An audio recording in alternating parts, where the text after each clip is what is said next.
दृश्यमाना विनार्थेन न दृश्यन्ते मनोभवाः कर्मभिर्ध्यायतो नाना कर्माणि मनसो भवन 24वां।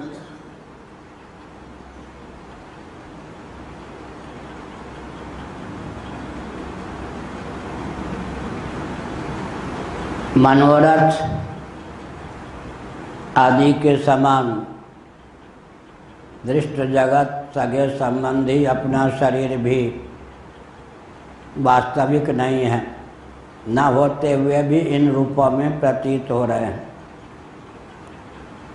कर्म वासनाओं से प्रेरित घिरे हुए जो प्राणी हैं वे ही विषयों का चिंतन करते रहते हैं। कुछ ऐसे शब्द हैं जिनका अर्थ समझ में आ जाए तो वैराग्य हुए बिना न रहे, अर्थ ही वैराग्य करा दें। मनुस्मृति महाभारत में क्या लिखा है? मांस, माम माने मुझको, स माने वह, बाकी सब अंडरस्टूड अंग्रेजी वाले कहते हैं, फिल अप द ब्लैंक। मांस जिसे आज मैं खा रहा हूँ एक दिन मुझे इसी प्रकार खाएगा। मांस, क्योंकि उसके शरीर को खा रहे हो ना पका करके, वो तो जीव है ना। वो जीव तुम्हारे शरीर को कभी ऐसे पका के खाएगा। मांस, आप लोग वैराग्य मत करना, उड़ीसा के हो, घर घर में जल तो रही है। मांस का अर्थ ही क्या होता है? मांस का अर्थ कोई समझ ले तो मांसाहारी रह ही नहीं सकता। लेकिन मांस का एक बहुत विचित्र बात है, हिंदी में गूदा कहते हैं ना, संस्कृत में गूदा को क्या कहेंगे? मांस। फल के गूदे का नाम भी मांस है। तो स्थावर मांस, स्थावर मांस के बिना तो जीवित नहीं रह सकते, जैन हो या बौद्ध हो या कोई। जंगम प्राणियों का मांस निषिद्ध है। तो हमने क्या कहा? मांस का अर्थ जो समझ लेगा, मांस मुझे वह एक दिन इसी प्रकार पका के खाएगा जिसे मैं खा रहा हूँ। अब विषय का अर्थ क्या है? मामती कारणे क्या? विशेषण निबध्नाति। विषय विशेष रूप से जो बांधे उसका नाम विषय है। लेकिन बुद्धि की बलिहारी सुना है, पान पराग आदि के नीचे क्या लिखा होता है? खाने से कैंसर की संभावना, और सिगरेट के उस पे खाने से पीने से क्या है? कैंसर की संभावना। आंख मीच करके फिर भी करने वाले कर लेते हैं। विषय का अर्थ ही होता है विशेष रूप से जो निबंधन करे। विशेषण भी क्या करता है जी? विशेष को अपने अनुकूल दिखा देता है। अब घटक ज्ञान है ना, घटक ज्ञान में विशेष कौन है? ज्ञान। विशेषण कौन है? घट। अपने अधीन ज्ञान को दिखा दिया या नहीं? हाँ, अपने अधीन दिखा दिया। घटक, घट के अधीन घटक ज्ञान है। भले ही घट ज्ञान से उद्भासित है, लेकिन अपने अधीन कर लिया। तो यही हुआ, कर्म विर्ध्यायतो नाना कर्माणि मनसो भवन। मन अनेक प्रकार के कर्मों की सृष्टि करता है, कर्म वासना के वशीभूत होकर फिर कर्मों का फल भोगता है। वे कर्म भोग देकर नष्ट हो जाते हैं, मन में वासना को छोड़ जाते हैं। वासना के गर्भ से कर्म, कर्म के गर्भ से वासना। कहाँ लिखा है? कर्मानुबंधीनि मनुष्य लोके, कर्माणि बंधीनि, गीता का 15वां अध्याय। कर्म के पहले या वासना पहले? वासना के मूल में कर्म, कर्म के मूल में वासना। रजोगुण समुद्भव है, गीता का 3रा अध्याय। काम ऐसा, क्रोध ऐसा, रजोगुण समुद्भव। रजोगुण हुआ नहीं कि काम क्रोध आ ही जाएंगे, और काम क्रोध हुए नहीं कि रजोगुण आ ही जाएगा। एक दूसरे के पूरक क्या है? रजोगुण के गर्भ से काम क्रोध निकल आते हैं, भगवान शंकराचार्य का भाष्य। तो काम क्रोध के गर्भ से रजोगुण निकल आते हैं। और कर्मानुबंधीन मनुष्य लोके, अनुबंध इसका मतलब वासना से कर्म, कर्म से वासना, बीज से वृक्ष, वृक्ष से बीज, यह क्रम चलता रहता है। इसलिए इस क्रम को उच्छिन्न करने का प्रयास करना चाहिए। रघुनाथ कीर्तनम तत्र तत्र कृतमस्तकांजलिं बाष्पवारि परिपूर्णलोचनम् मारुतिं नमत राक्षसान्तकम् नामापिते च मधुरं मधुरं स्वरूपम् कर्मापिते च मधुरं मधुरा स्मृतिश्च बुद्धिं प्रबोधय प्रभो मधुबोधशक्तिं विद्यां प्रयच्छ परमां परिभावयामि। कोमलं कूजयन् वेणुं श्यामलोऽयं कुमारकः वेदवेद्यं परं ब्रह्म भासतां हृदये मम। कूजन्तं राम रामेति मधुरं मधुराक्षरम् आरुह्य कविता शाखां वन्दे वाल्मीकिकोकिलं।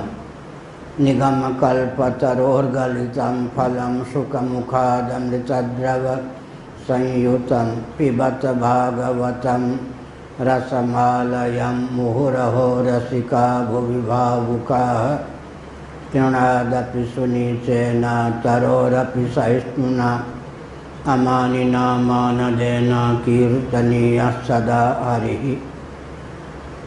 नारायणाखिल गुरो भगवन्नमस्ते। ओम शिवाय नमः, शिवलिंगाय नमः। नारायण। श्रीमद्भागवत स्कंध 6 अध्याय 15।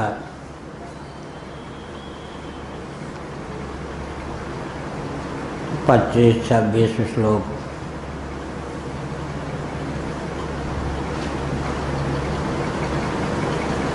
अयम हि देहिनो देहो द्रव्यज्ञानक्रियात्मकः देहिनो विविधक्लेशः संतापकृदुदाहृतः तस्मात् स्वस्थेन मनसा विमृश्य गतिमात्मनः द्वैते ध्रुवार्थविश्रम्भं त्यजोपशममाविश।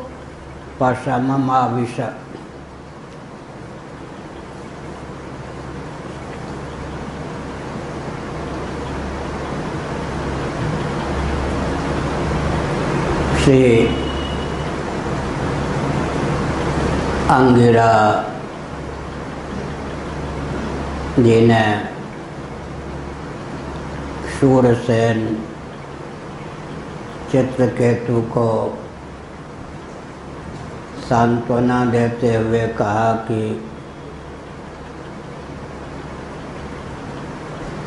कर्म वासना के वशीभूत जीव जन्म और मृत्यु का ग्रास होता रहता है।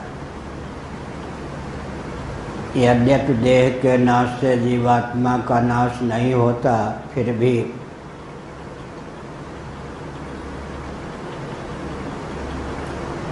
जीवात्मा कर्म के वशीभूत होकर पूर्व शरीर का त्याग कर नवीन शरीर ग्रहण करता रहता है। इस जीवन में भी स्थूल शरीर की सर्वथा विस्मृति हो जाती है और स्वप्नावस्था में वासना की प्रगल्भता से नवीन शरीर की प्राप्ति होती है। इस प्रकार जन्म और मृत्यु की अनादि अजस्र परंपरा का उच्छेद जीव नहीं कर पाता। राग द्वेष हर्ष शोक के वशीभूत जीव अध्यात्म विद्या का आलम्बन लेकर भवसिंधु से तरने का प्रयास नहीं करता। यह जो शरीर है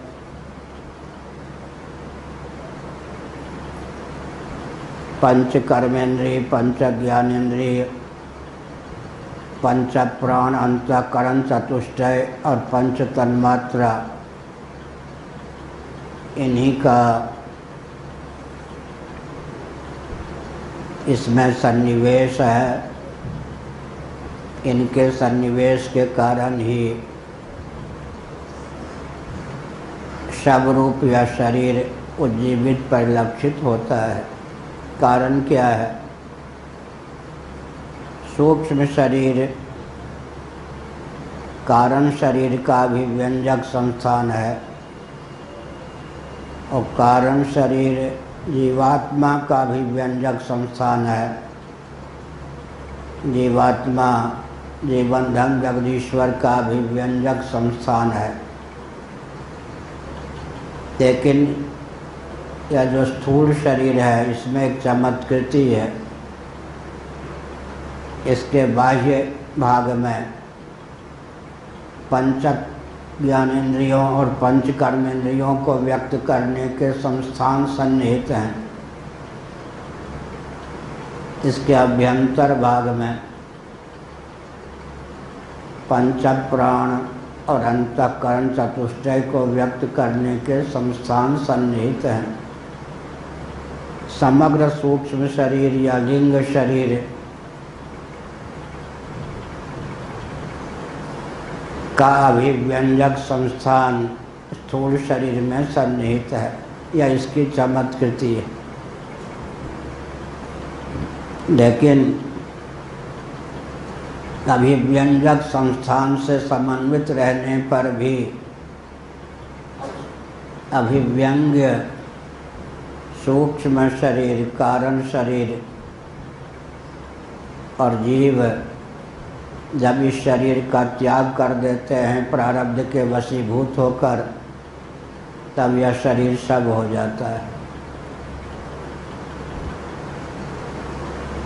पूरी अष्टक में पंच तन्मात्रा, जिसे वेदांती अपंचीकृत पंच महाभूत कहते हैं, उनकी परिगणना इसलिए है कि यह जो ताम्र का पात्र है, इसका उपादान कारण ताम्र धातु इसमें सन्निहित है। वैसे ही वेदांत प्रस्थान के अनुसार पंच कर्मेंद्रिय, पंच ज्ञानेंद्रिय, पंच प्राण, अंतःकरण चतुष्टय, इन सब का उपादान कारण अपंचीकृत पंच महाभूत अर्थात पंच तन्मात्राएं हैं। तो पंच तन्मात्राओं से युक्त सूक्ष्म शरीर में कारण शरीर को और जीवात्मा को व्यक्त करने की क्षमता है। प्रारब्ध जब तक इस शरीर को देने वाला है, तब तक यह शरीर जीव कला सहित कारण और सूक्ष्म शरीर से संपन्न रहता है। अन्यथा विद्युत के चले जाने पर, बल्ब के फ्यूज न होने पर भी विद्युत से प्रकाश की प्राप्ति नहीं होती, क्योंकि बल्ब तो है, अभिव्यंग विद्युत का अभाव है। इस प्रकार यह जीव संघात जो है स्थूल शरीर है, इसमें तादात्म्यापत्ति के बल पर, अहमिति के बल पर और इसके द्वार से बाह्य जगत में, रिश्तेदार नातेदार में अहंता ममता के बल पर भवाटवी में भटकता रहता है।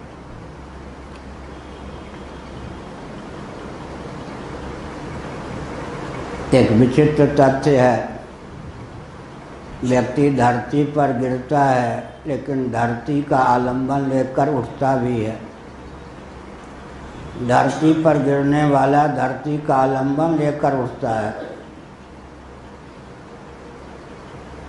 तो जिसको हम निबंधक कहते हैं, बंधन में हेतु कहते हैं, अगर सूझबूझ से संपन्न हमारा जीवन हो, उसे हम अभिव्यंजक विमोक्षक भी बना सकते हैं। आत्मा व अरे द्रष्टव्य श्रोतव्यो मंतव्यो निधिध्यासितव्य। एक विचित्र बात है, अनात्म वस्तुओं का भी श्रवण हम कर ही सकते हैं और करते हैं, अनात्म वस्तुओं का मनन हम कर सकते हैं, करते हैं, अनात्म वस्तुओं का ध्यान निधिध्यासन हम कर सकते हैं और करते हैं, लेकिन दर्शन श्रवण मनन निधिध्यासन की क्षमता का अगर हम आत्मा के लिए उपयोग करें तो तर भी सकते हैं। विषय बदल जाने से ही काम बदल जाता है ना। वल्लभाचार्य इत्यादि महान भावों ने लिखा, प्रेम और काम में बाह्य क्रिया की दृष्टि से सर्वथा साम्य है, लेकिन काम का विषय जब कमनीय श्री कृष्ण हो जाते हैं, भगवान हो जाते हैं, तो वह काम तारक बन जाता है, अन्यथा काम मारक बनता है। विषय की महिमा बहुत होती है। भगवान को हमने काम का विषय बना दिया तो भगवान की ओर उन्मुख काम हमको तार देगा। और राग है ना, राग का विषय हमने आत्मा परमात्मा महात्मा को बना दिया तो राग तारक हो जाएगा। एक विचित्र बात है, योग दर्शन के अनुसार अविद्या अस्मिता राग द्वेष अभिनिवेश ये पंच क्लेश माने गए। क्लेश में हेतु हैं अविद्या अस्मिता राग द्वेष अभिनिवेश। अब अविद्या का अक्लिष्ट उपयोग कर लें, अविद्या का विषय कहीं भगवान को बना लें तो अविद्या वात्सल्य रस के रूप में व्यक्त हो जाती है। योग दर्शन में जो अविद्या शब्द का प्रयोग है वह अध्यास कोटि की अविद्या सिद्ध होती है। भगवान नित्य मुक्त शुद्ध हैं, लेकिन करदम से मंडित श्री कृष्ण जब दिखाई पड़ते यशोदा रानी को, छी छी अरे राम, दूर दूर, मलिन हो गया, मलिन हो गया, ऐसा उनमें मलिन बुद्धि हो जाती है वात्सल्य रस के कारण। लाला को बांध के रहूँगी तो बंधन में कभी आने वाले नहीं हैं, उनको बांधने का प्रयास करती है। जो जगत पिता हैं उनको अपना बेटा मानती है। ये सब अविद्या ही तो है, विपर्य ही तो है, लेकिन तारक है क्योंकि उसके विषय भगवान बन गए। वात्सल्य रस है यह। अस्मिता तारक बन जाती है। मधुरी पुरहमिति भावनशीला कृष्णो हम, जयदेव जी ने गीत गोविंदम में लिखा, मधुरी पुरहमिति भावनशीला, गोपांगनाएं भावना करती थीं। मधुरीपुर श्याम सुंदर नंद नंदन मैं ही तो हूँ।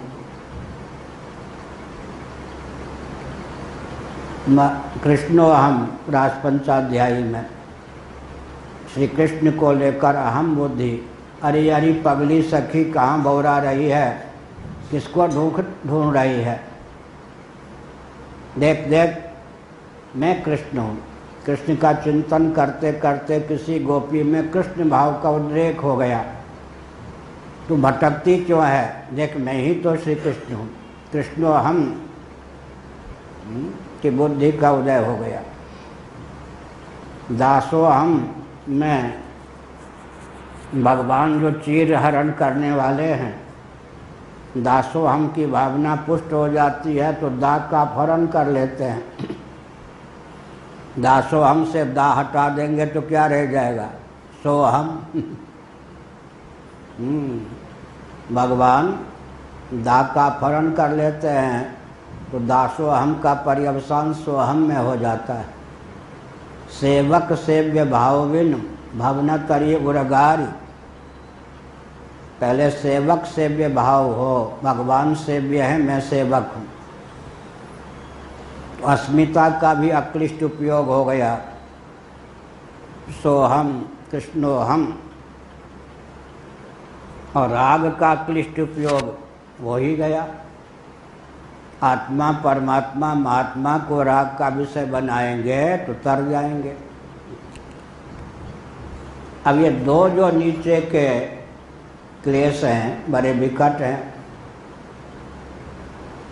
अविद्या अस्मिता राग के बाद कौन बच गए? द्वेष और अभिनिवेश।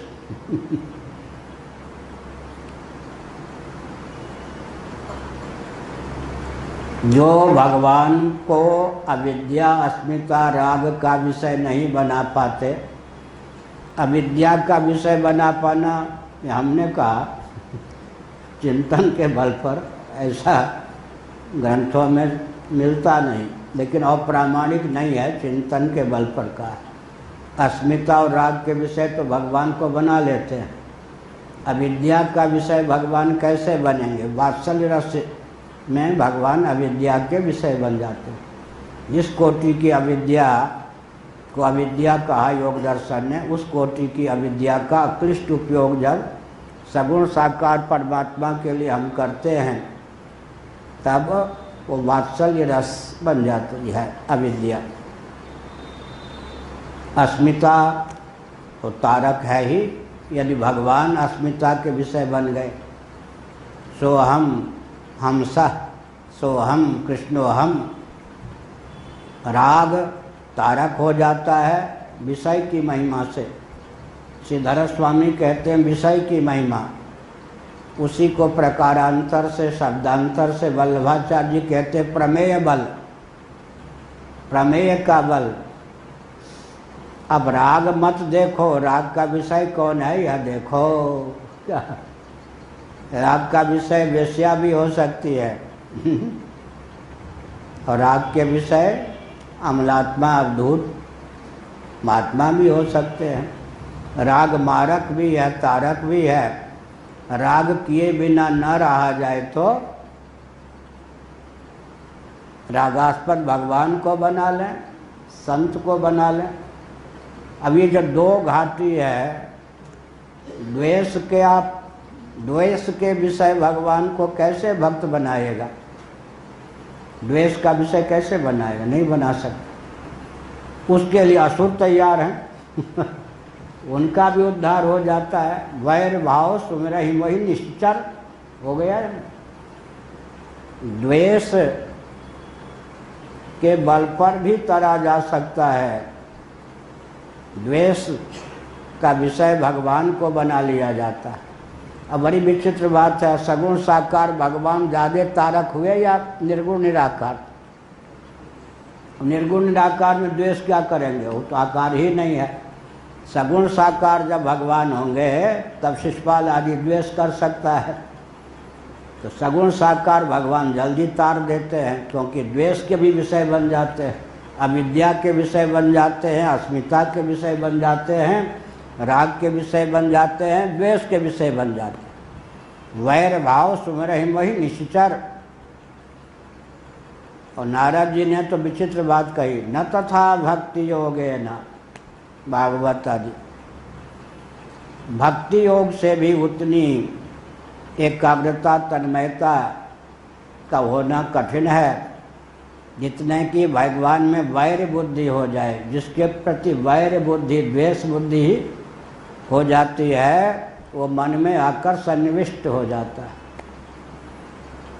भगवान अगर द्वेष के विषय बन गए तो द्वेष तो जलाता है ना, लेकिन विषय की महिमा से वह द्वेष रूपी जो आग है भगवत प्राप्ति में प्रतिबंधक सामग्री को जलाती रहती है। या द्वेषाग्नि, द्वेषाग्नि का विषय किसको बनाया? भगवान को ना। विषय की महिमा से वह द्वेषाग्नि जो है वर्तमान में द्वेष की आग जो है उसमें हमारा जीवत्व जलता जाएगा। उस द्वेष की महिमा से शिशुपाल आदि के समान भगवान में जाकर विलय हो जाएगा। बहुत ऊंची बात है। द्वेष भी भगवान के प्रति हो जाए तो तारक। अभिनिवेश, अभिनिवेश का अर्थ होता है दृढ़ लगाव, लेकिन दूसरा अर्थ होता है जब मृत्युग्रस्त शरीर में अभिनिवेश होता है तब क्या होता है? मृत्यु का भय होता है। मर न जाऊं, मर न जाऊं, मर न जाऊं, मृत्यु का भय।